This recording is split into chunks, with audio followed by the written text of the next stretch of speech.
Mathayo Mtakatifu sura ya 24. Yesu akaenda zake, akatoka hekaluni. Wanafunzi wake wakamwendea ili kumwonyesha majengo ya hekalu. Naye akajibu akawaambia, hamyaoni haya yote? Amin nawaambieni, halitasalia hapa jiwe juu ya jiwe ambalo halitabomoshwa. Hata alipokuwa ameketi katika mlima wa Mizeituni, wanafunzi wake wakamwendea kwa faraga wakisema, tuambie, mambo hayo yatakuwa lini? Nayo ni nini dalili ya kuja kwako na ya mwisho wa dunia? Yesu akajibu akawaambia, angalieni mtu asiwadanganye, kwa sababu wengi watakuja kwa jina langu wakisema, mimi ni Kristo. Wao watawadanganya wengi. Nanyi mtasikia habari za vita na matetesi ya vita. Angalieni, msitishwe, maana hayo hayana budi kutukia, lakini ule mwisho bado. Kwa maana taifa litaondoka kupigana na taifa, na ufalme kupigana na ufalme. Kutakuwa na njaa na matetemeko ya nchi mahali mahali. Hayo yote ndiyo mwanzo wa utungu. Wakati huo watawasaliti ninyi mpate dhiki, nao watawaua, nanyi mtakuwa watu wa kuchukuliwa na mataifa yote kwa ajili ya jina langu. Ndipo wengi watakapojikwaa, wao watasalitiana na kuchukiana, na manabii wengi wa uongo watatokea na kudanganya wengi.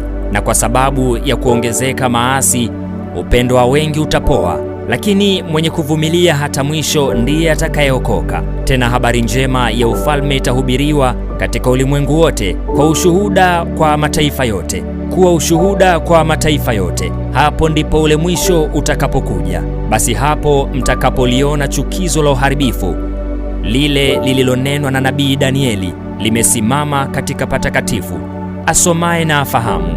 Ndipo walio katika Uyahudi na wakimbilie milimani, naye aliye juu ya dari asishuke kuvichukua vitu vilivyomo nyumbani mwake, wala aliye shambani asirudi nyuma kuichukua nguo yake. Ole wao wenye mimba na wanyonyeshao siku hizo.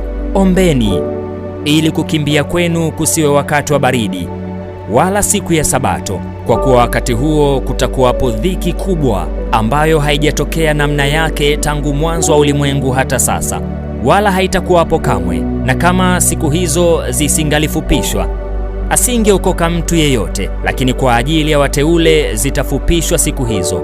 Wakati huo mtu akiwaambia, tazama, Kristo yuko hapa au yuko kule, msisadiki. Kwa maana watatokea makristo wa uongo na manabii wa uongo, nao watatoa ishara kubwa na maajabu, wapate kuwapoteza kama yamkini hata walio wateule. Tazama, nimekwisha kuwaonya mbele.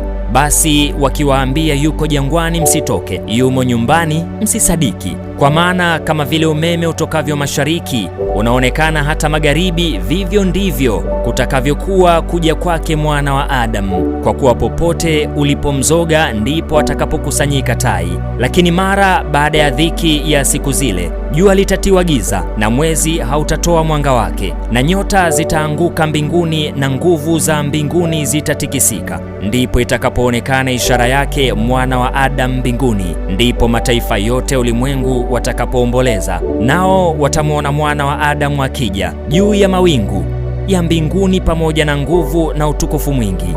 Naye atawatuma malaika zake pamoja na sauti kuu ya parapanda, naye atawakusanya wateule wake toka pepo nne, toka mwisho huu wa mbingu mpaka mwisho huu.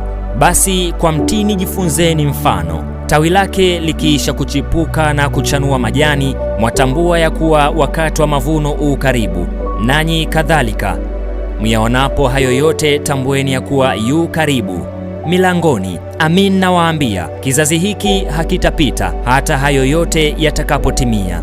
Mbingu na nchi zitapita, lakini maneno yangu hayatapita kamwe. Walakini habari ya siku ile na saa ile hakuna aijuaye, hata malaika walio mbinguni, wala Mwana, ila Baba peke yake. Kwa maana kama vile ilivyokuwa siku za Nuhu, ndivyo kutakavyokuwa kuja kwake Mwana wa Adamu.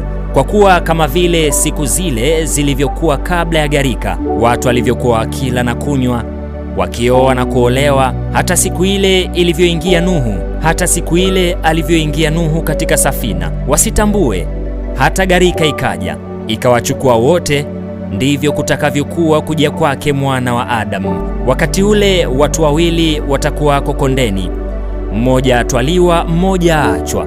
wanawake wawili watakuwa wakisaga, mmoja atwaliwa, mmoja aachwa. Kesheni basi, kwa maana hamjui ni siku ipi atakayokuja Bwana wenu. Lakini fahamuni neno hili, kama mwenye nyumba angalijua ile zamu mwivi atakavyokuja, angalikesha, wala asingeliiacha nyumba yake kuvunjwa.